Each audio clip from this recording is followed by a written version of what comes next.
Hello friends, स्वागत है आप लोग का एनसीईआरटी जोन में। इस वीडियो में हम डिस्कस करने वाले हैं फॉरेस्ट एंड ग्रासलैंड के बारे में। ऐसा क्यों? क्योंकि अभी हम वेरियस लैंडफॉर्म के बारे में डिस्कस कर रहे हैं। उसमें हम mountain, plateau and plain discuss कर चुके हैं। इस वीडियो में हम डिस्कस करेंगे फॉरेस्ट एंड ग्रासलैंड के। फॉरेस्ट के बारे में मैं बता दूं, अभी हर 2 साल पे एक रिपोर्ट निकलता है, इंडियन फॉरेस्ट रिपोर्ट। तो 2019 के रिपोर्ट में ऐसा बताया गया है कि टोटल जो फॉरेस्ट कवर है ना 24.56 है।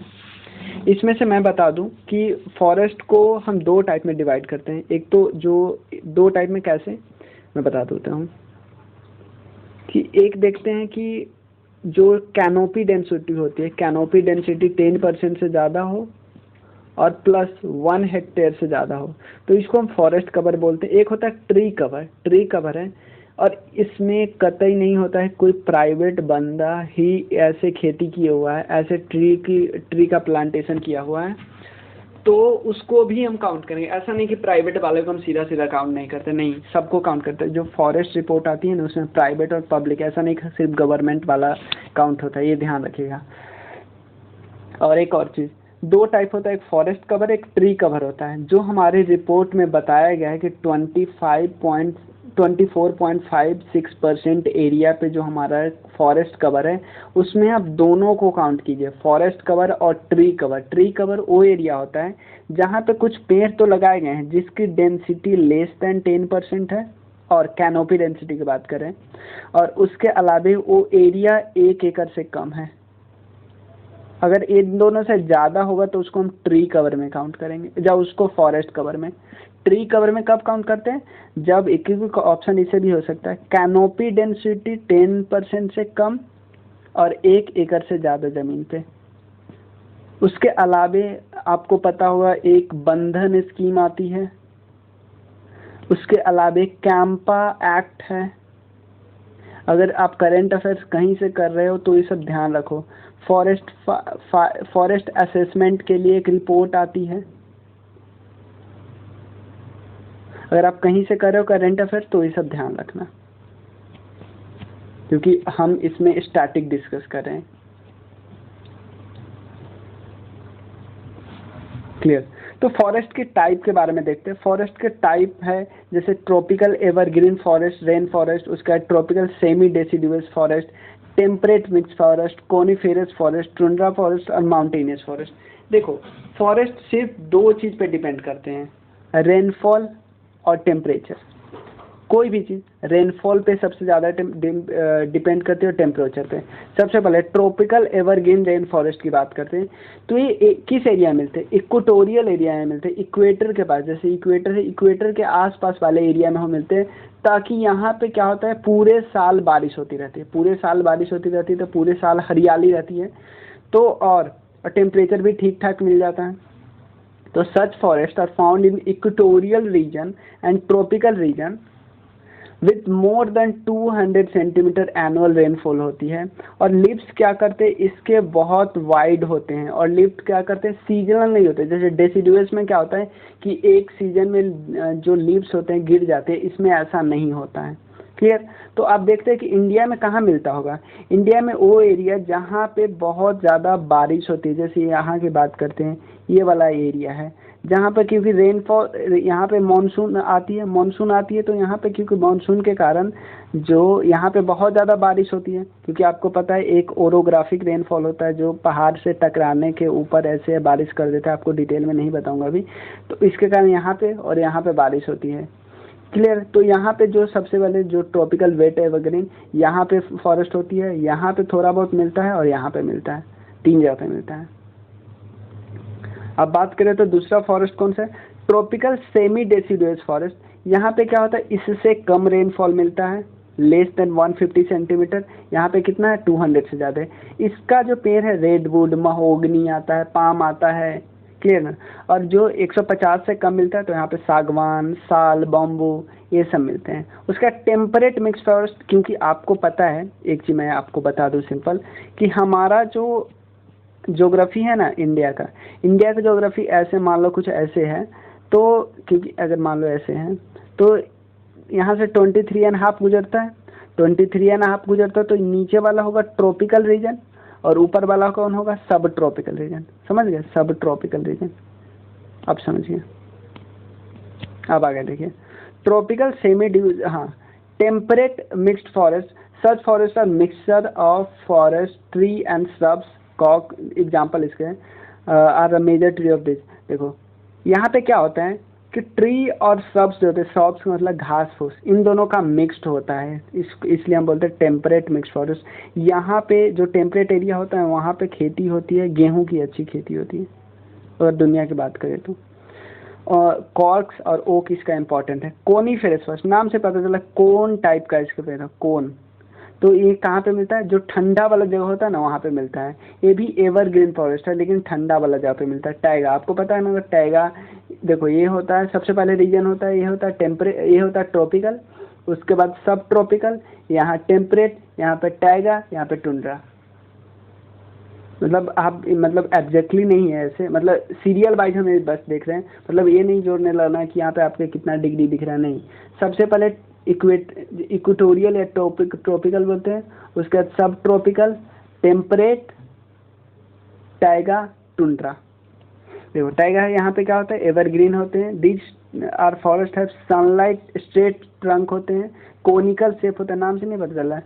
रिटेबली शॉर्ट ब्रांचेज होते हैं, स्मॉल नीडल लाइक लिप्स होती हैं, स्मॉल नीडल लाइक लिप्स ऐसे, क्योंकि यहाँ पे बारिश वगैरह कम नहीं होती है। बारिश कम होगी तो क्या होगा, क्योंकि इसको जितना कम होगा तो ये ट्राई करेगी कि जितना कम से कम इवापोरेशन हो, क्योंकि पत्तियों से क्या करती है, सनलाइट जब भी मिलता है तो इवापोरेट करती है। तो इस अगर स्मॉल नीडल लाइक स्लीव होगा तो इन इवापोरेशन उतना कम से कम होगा, जैसे पाइन, फीर होगा, ये सब कॉनिफेरस का। टुंड्रा का एग्जांपल लो, ये कवर होते हैं स्नो से, जैसे ओनली मॉसेसेस और ये सब स्लेजेस और लाइकेन से सब ग्रो करते हैं, वो भी समर में जब गर्मी आती है। This type of vegetation is chiefly confined to the northern hemisphere, जैसे यूरासिया, नदर्न अमेरिका, ग्रीनलैंड सब में। माउंटेनियस तो आपको पता है, vegetation vary according to the altitude. एक चीज़ मैं आपको बता दूँ, एक वर्ड है, एक लाइन है कि लैटिट्यूड, सब ऐसे, एल्टीट्यूड मिमिक्स लैटिट्यूड, कि लैटिट्यूड जैसे ये था, लैटिट्यूड के बढ़ने और घटने से जैसे आपका बता दूं वेजिटेशन पे इम्पैक्ट हो रहा था, फॉरेस्ट टाइप पे इम्पैक्ट हो रहा था, उसी तरह एल्टीट्यूड के बढ़ने और घटने से फॉरेस्ट टाइप और वेजिटेशन पे इम्पैक्ट होगा। क्लियर है ना, हम समझ जाते हैं। नेक्स्ट है, आप देखो यहाँ पे हॉट डेजर्ट होगा तो यहाँ पे कैक्टस टाइप का ऐसे फॉरेस्ट होंगे जिसका लिप्स थोड़ा क्या होगा, नुकीला होगा, जहाँ पे इवापोरेशन कम होगा।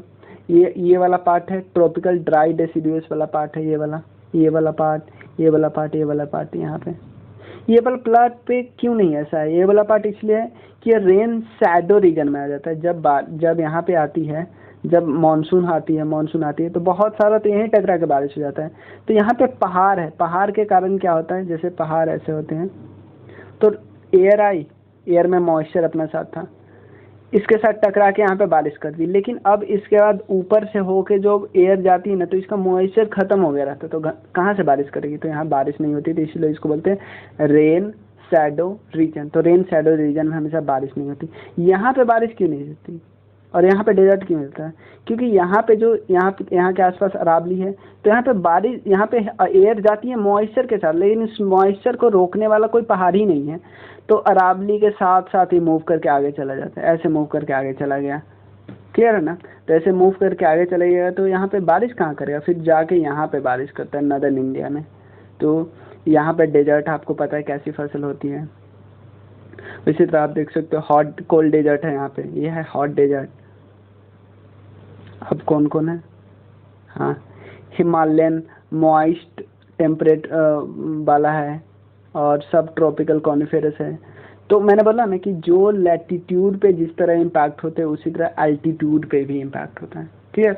अब ग्रासलैंड की बात करते हैं। ग्रासलैंड दो टाइप का होता है, एक होता है ट्रॉपिकल, एक होता है टेम्परेट। ऑब्वियसली ट्रॉपिकल एरिया पे होगा तो ट्रॉपिकल, टेम्परेट एरिया पे होगा तो टेम्परेट। ट्रॉपिकल में अलग अलग नाम से बोला जाता है अलग अलग कंट्री में, जैसे सवाना अफ्रीका में बोला जाता है, कैंपोस बोला जाता है ब्राज़ील में, लानोस बोला जाता है वेनेजुएला में, और कोलंबिया में क्या बोला, लानोस वेनेजुएला और कोलंबिया दोनों जगह बोला जाता है। वेनेजुएला और कोलंबिया दोनों जगह लानोस कंपोज बोला जाता है ब्राज़ील में। टेम्परेट ग्रासलैंड है, टेम्परेट ग्रासलैंड को अलग अलग, जैसे प्रायरीज बोला जाता है यूएसए में और कनाडा में, पम्पास बोला जाता है अर्जेंटीना में। ध्यान रखना, आप कंफ्यूज मत होना यहाँ से। कैंपस और पम्पास, पैम्पास अर्जेंटीना में, वेल्ड साउथ अफ्रीका में, रंगेलैंड्स और डाउन्स ऑस्ट्रेलिया में। डाउन्स ज़्यादा फेमस नाम है। और न्यूजीलैंड में भी मिलता है। स्टेपी मिलता है यूरेशिया में, यूरेशिया में यूक्रेन और रसिया वगैरह में मिलता है। अब देखो इसका फिगर देख लो, जो ये वाला एरिया है ना, जैसे आपको पता है ये इक्वेटर है, इक्वेटोरियल वाला एरिया है, ये वाला इक्वेटर रीजन, ये वाला रीजन होता है। इस रीजन में जैसे यहाँ पे मिलता है सवाना। आप बोलो कि यहाँ पे क्यों नहीं भाई, यहाँ पे तो पूरा वो है ना डेजर्ट। अब एक चीज़ बता दो, डेजर्ट और यहाँ पे जो डेजर्ट होते हैं और ट्रॉपिकल फॉरेस्ट, इन दोनों के बीच ग्रासलैंड होते हैं, ऐसे होते हैं। तो इन दोनों के बीच क्या है, सवाना है। देखो ना आप, है ना, डेजर्ट, उसके बाद सवाना, उसके बाद उसका ट्रॉपिकल फॉरेस्ट। तो सवाना जितना ज़्यादा अच्छा होगा उतना ज़्यादा डेजर्ट को आप रोक सकते हो स्प्रेड करने से, क्योंकि डेजर्ट स्प्रेड भी होता है, ये भी आपको पता होना चाहिए। उसके बाद सवाना कहाँ पे है, अफ्रीका में है। उसके बाद और क्या नाम है, वेनेजुएला। वेनेजुएला में क्या मिलता है, वेनेजुएला में अलग नाम है, वेनेजुएला और कोलंबिया में क्या है, लानोस। और कंपोस्ट ब्राज़ील में, देखो ये ब्राज़ील में है, इसका नाम है कंपोस्ट यहाँ पे है, और लानोस यहाँ पे कोलंबिया और वेनेजुएला में, देख लीजिए। उसके बाद ये वेल्ड है साउथ अफ्रीका में, pampas Argentina, prairies USA Canada, steppe Eurasia Ukraine वगैरह में, रसिया वगैरह में, यहाँ पे डाउन्स। क्लियर, तो हमारा ख़त्म हो गया।